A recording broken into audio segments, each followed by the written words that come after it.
hindi na nagtagal si Jiang Li. Magmaneho na siya papunta sa Lark Manor. Pakiramdam ni Jiang Li na marami siyang natutunan sa laban na yon.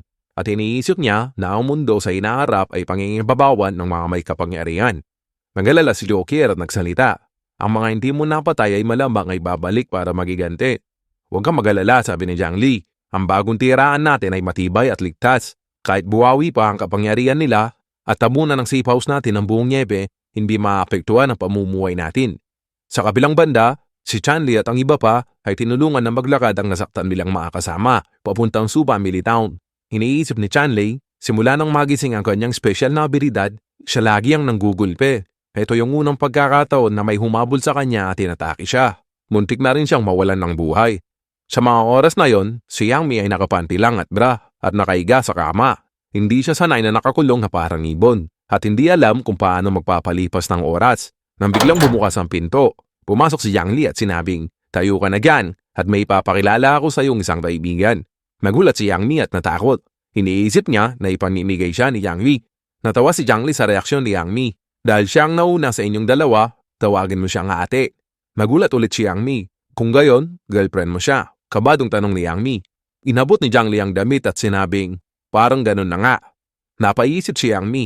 Ako na isang sikat at magandang celebrity ay nakikisalo sa isang lalaki. Hindi ako magpapatalo sa isang babaeng taga-probinsya. Nagpaganda ito at naglagay ng makeup.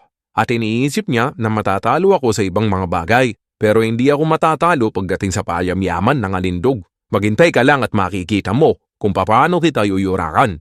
Habang si Joker, hinahanda rin ang kanyang sarili habang naghihintay. Nagumpisa na ang kompetisyon. Pagkatapos ng matagal na pag-aayos, dumating na si Yang Mi sa sala. Kaya lang, nang magtama ang mata ng dalawa, nagkagulatan ng mga ito at nadismaya. "Ikaw?" Sa sandaling yon, nakatayo si Jiang Li sa pagitan ng dalawa at nagkataka. Sabay tanong ni Jiang Li na, "Magkakilala ba kayo?" Galit na sumagot si Joker at sinabing, "Ang babae niyan ay pinsan ko. Pero parang bakit ayaw nyo ang isa't isa," sabi ni Jiang Li. Hinila ni Yang Mi si Jiang Li at bumulong. "Jiang Li, pakiusap. Kahit anong mangyari, huwag mong ipaalam kay Joker yung tungkol sa atin." Hinimas ni Jiang Li ang baba niya at ngumiti. Sabay sabing, "Sa atin? Ano yung tungkol sa atin?" Naiyak na mula si Yang Mi at sinabing, "Yung tungkol sa kasunduan natin." Naaaliw si Jiang Li sa sitwasyon niya. Habang tinitignan niya ang galit na si Joker at ang ingat na si Yang Mi. Lumalabas na ang pamilyang Zhou at Yang ay kilala sa kanilang tagalingan at katalinuhan, lalo na sa medisina. Kaya lang si Yang Mi ay mas pinili ang pagiging artista para sumigat. Galit na tinitignan ni Joker si Yang Mi at sinabing, "Kung talagang matalino ka, makikilala ka sa mga gawa mo at abilidad. Alam mo ba kung bakit ka sikat? Ang mga matataas na tao ay kinukutya ang pamilya natin dahil binaba mo ang level mo para maging artista pati parada lang ang iyong katawan. Kaya at kasuka-suka." "Pre," sabi ni Joker. Tinignan ni Jiang Li ang katawan ni Yang Mi at naisip niya, tama naman si Joker. "Tama na yan," sabi ni Jiang Li. "Wala akong pakialam sa mga inaing nyo sa nakaraan. Simula ngayon, wala ng professional o celebrity o kahit anong klaseng pamilya. Nandito na tayo ngayon bilang magkakasama sa bahay para magtulungan at magdamayan sa hirap at ginhawa. Ako nang bahala sa ligaya," sabi ni Jiang Li. Pagkatapos, sinama ni Jiang Li ang dalawa sa maliit na hardin ng bahay na puno ng malalagong gulay at mga alaman, at sinabihan niya ang mga ito, "Ito ang gawain nyo araw-araw bukod sa gawaing pambahay. Ingatan nyo ito at palaguin." Natuwa ang dalawa. Kahit papano, meron silang pagkakabalaan para hindi sila mainip at maiwasan ang mga potensyal na hindi pagkakasunduan. Pagkatapos, pinapunta ni Jiang Li si Joker sa kwarto, sa pangalawang palapag, para tignan ito at linisin. Maiiwan silang dalawa ni Yang Mi. "Maraming salamat, Jiang Li," sabi ni Yang Mi. "Sa pagtago mo sa sekreto natin. Marami na rin akong utang sa pinsan ko. Kapag nalaman niya na nakikipagkompetensya ako sa boyfriend niya, masasaktan siya. Kaya pwede ba nating sekreto ito sa kanya?" Naisip ni Jiang Li, "Tatlo lang kami dito sa napakalaking bahay, kaya madali lang niyang itago." Sumangayon kaagad si Jiang Li sa iling ni Yang Mi. Para ipakita ang pasasalamat ni Yang Mi, nagpresenta siya na magluto. "Marunong ka ba?" tanong ni Jiang Li. "Oo naman," sabi ni Yang Mi. "Huwag mong isipin na ang lahat ng celebrity ay puro ganda lang. Sa totoo lang, nare-relax ako sa pagluluto, lalo na kapag naiinip ako." Kaya lang, nadismaya siya nang wala siyang makitang mga sangkap sa kusina. Kahit bigas, wala. Nagpatuloy siyang maghanap pero wala pa rin siyang nakita. Pinapanood ni Jiang Li ang paghahanap at pabalik-balik ni Yang Mi.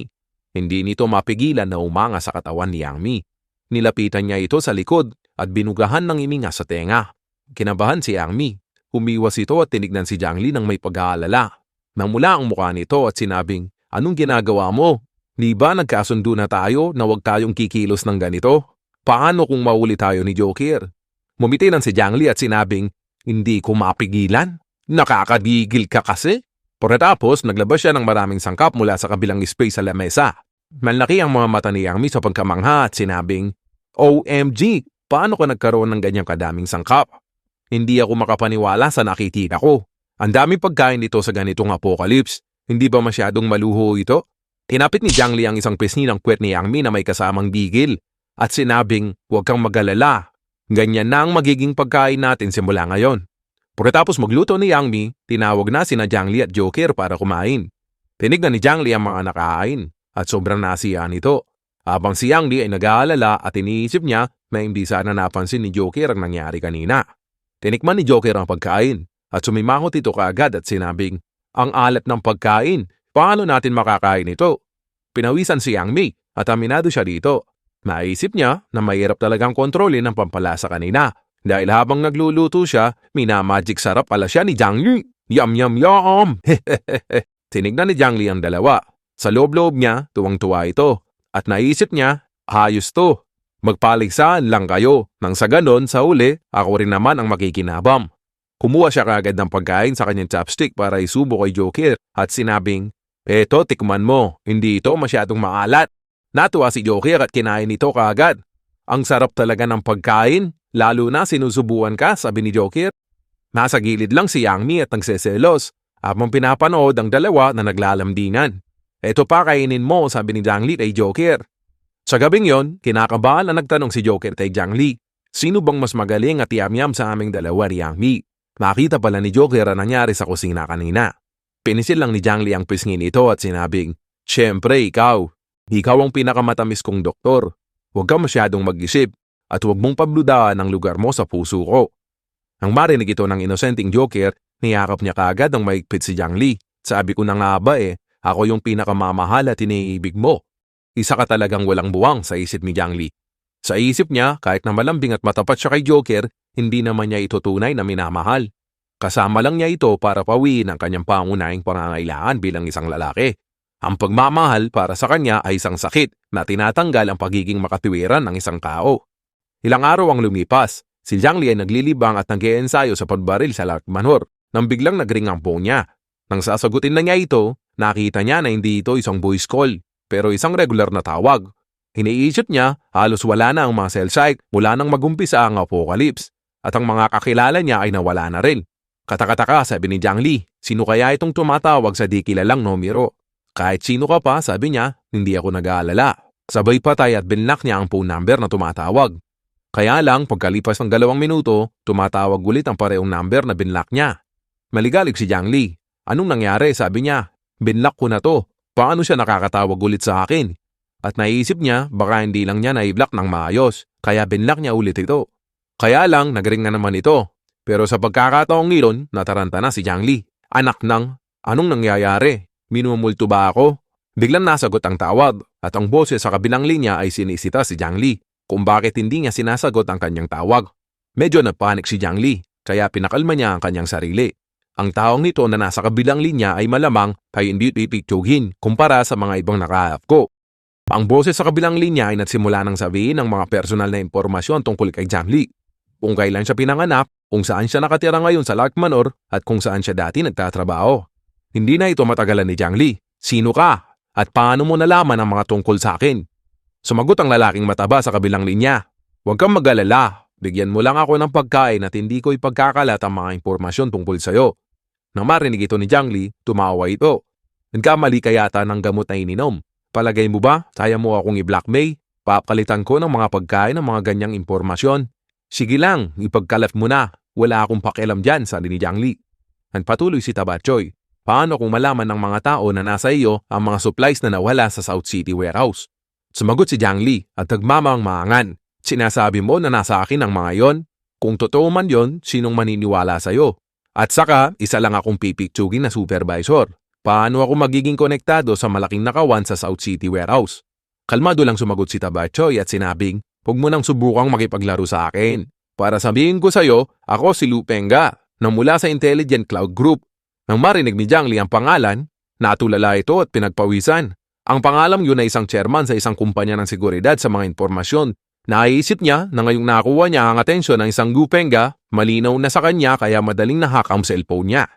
Biglang may naisip si Jiangli, kung ang lalaking ito ay nakakampung ko ng ganun kadali, paano kaya ang mga computer system ko dito sa bahay? Naakning kaya ang mga ito? Pero sa tingin ko, sabi ni Jiangli, maliit lang ang tsansa. Dahil malamang nakulong din siya dito sa Lark Manor, kaya limitado ang kanyang mga kagamitan sa operasyon at hanggang pagdak lang siya ng mga cellphone. Kung talagang mahack niya ang mga computer system sa bahay ko, hindi na niya ako kailangan tawagan at takutin sa cellphone. Mabilis na nakapag-isip si Jiangli at nagdesisyon na laruin lamang ito.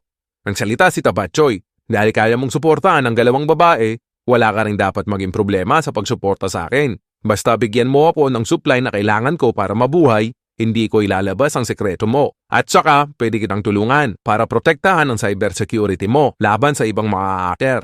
Tumawa lang si Jiangli at sinabing, magbibiro ka ba? Nagtrabaho lang ako bilang isang supervisor sa warehouse. Wala akong kapasidad at kakayahan para magawa yon.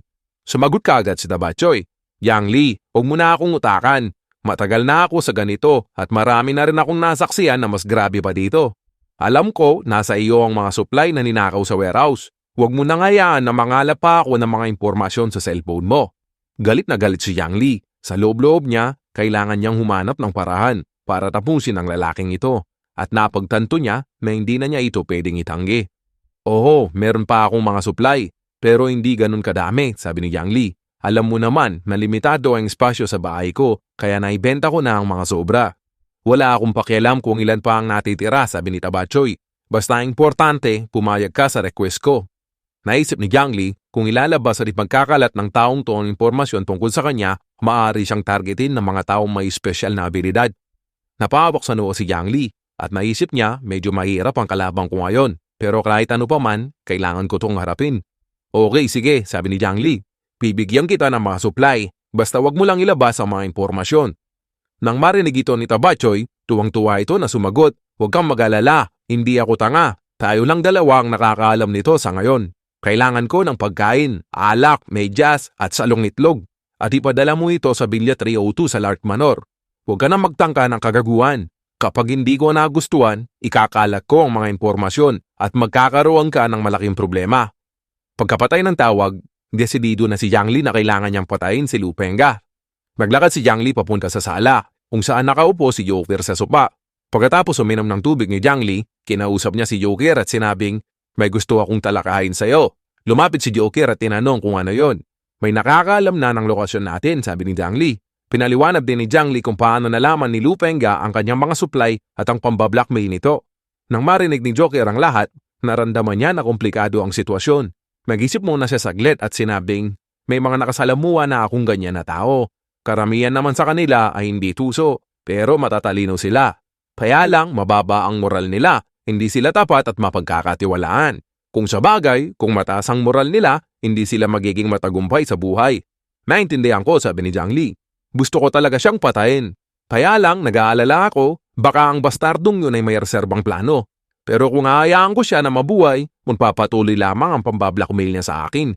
Ito yung mga bagay na ayoko at hindi ko hayaan na mangyari. Nagsalita si Joker. Ibig sabihin, ang pinakamalaking banta ngayon ay ang impormasyon na hawak niya. Kapag lumabas ito at kumalat, magkakaroon tayo ng malaking problema. Medyo mahirap to, sabi ni Joker. May narinig ako dati tungkol sa sabuakan ng boss ng isang internet company at isang kurakot na opisyal. Nang hindi sila magkasundo, pinatay ng korap na opisyal ang boss ng internet company para hindi na lumabas ang ebidensya.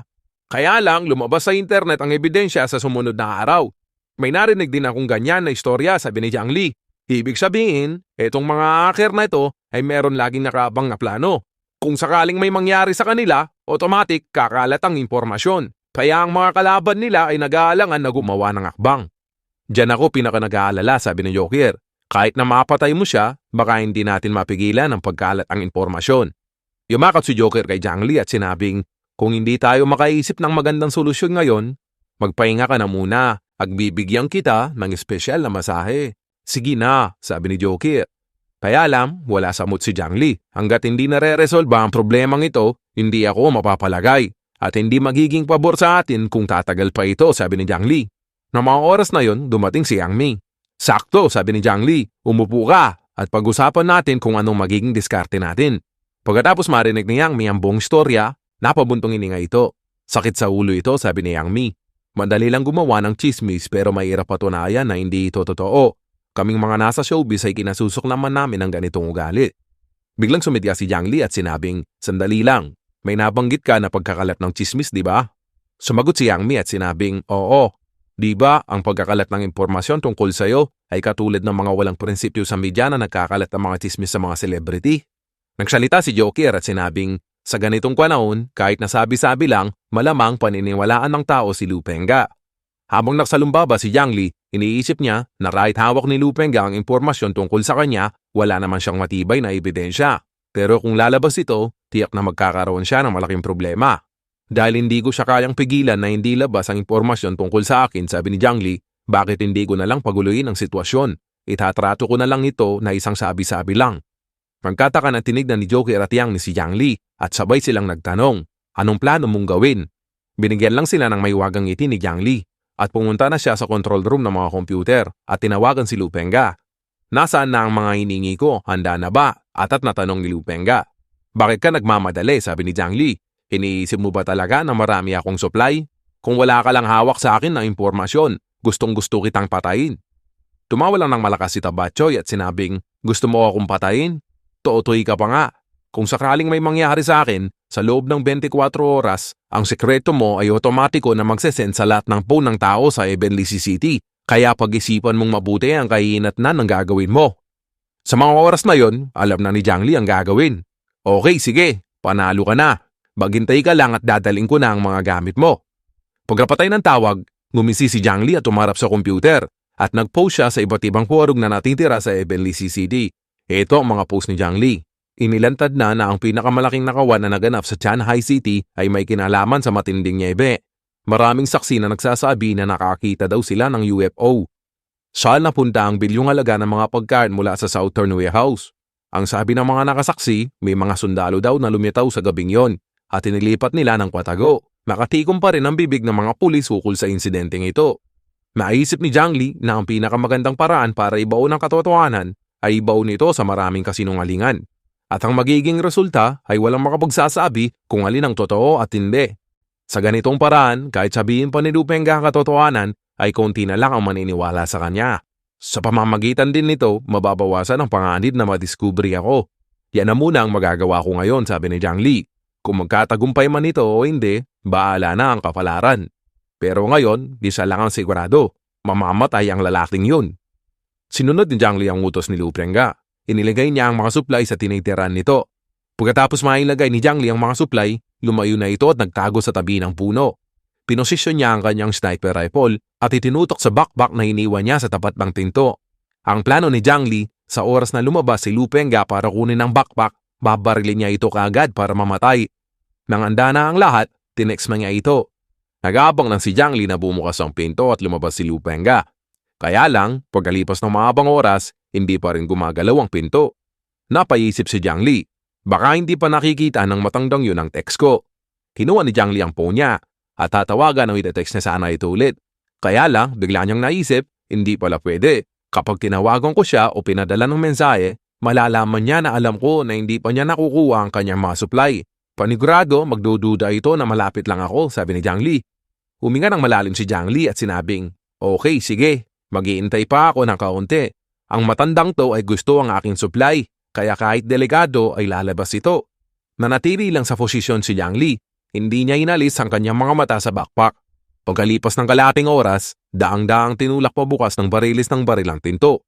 Chinik niya muna kung may panganib, tsaka alang lumabas ng mainat ang maliit na matanda. Natuwa ito. Sa isip niya, sa wakas ay nakakuha na siya ng mga supply at ang plano niya ay matagumpay. Pero nang kunin na niya ang backpack, kaboom! Tumagos ang pala sa ulo ni Lupenga at bumulagta sa saig. Nang makita ni Jiangli na tumama ang tira niya, nagmadali ito papunta kay Lupenga. Pagkakita niya, tinaputukan pa niya ito ng 3 beses at sinabing, sa lahat ng gagaguin mo ako pa, mukhang sawa ka na talaga sa buhay mo. Pagkatapos, inanap ni Jiang Li ang laptop ni Lu Pengga. Nang wawasakin na niya ito at babarilin, nagdalawang isip ito. Naisip niya na baka may mahalagang impormasyon pa ito, kaya nagdesisyon siya na ilagay muna ang laptop sa kabilang space dimension. Napabuntong ininga si Jiang Li at nasabing, eto na ang pinakamagandang magagawa ko. Ipaubayan na natin ngayon sa kapalaran.